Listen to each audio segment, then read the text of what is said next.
Ramai orang tanya, bila waktu terbaik nak beli emas? Jawapan jujur dia, bukan bila harga paling murah. Sebab apa? Sebab harga emas tak pernah dianggap murah, tak kira zaman bila pun. Kalau kita tengok sejarah, harga yang orang kata mahal 5 tahun lepas, hari ini dah jadi murah. Dan harga yang kita rasa mahal hari ini, 5 tahun akan datang mungkin nampak sangat murah. Sebab harga emas memang naik dalam jangka panjang. Itu pasti. Jadi kesilapan besar orang buat masa nak mula simpan emas ialah tunggu dan tunggu sampai harga paling murah. Akhirnya tak beli langsung, rugi masa, rugi peluang. Sebenarnya, waktu terbaik untuk beli emas ialah bila anda ada duit yang memang nak disimpan untuk jangka panjang, sekurang-kurangnya 2 tahun ke atas, dan anda dah faham asas tentang ilmu emas. Cara paling bijak untuk mula, beli dulu 1 gram emas sebagai benchmark.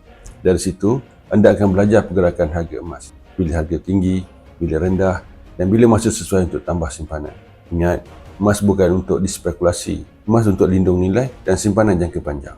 Nak mula simpan emas dengan bajet rendah, saya boleh tunjukkan caranya. Follow saya untuk lebih banyak ilmu emas secara santai dan mudah faham. Mula dulu, faham kemudian. Jangan tunggu, isi beg biru sekarang dan saya akan bantu anda sebaiknya.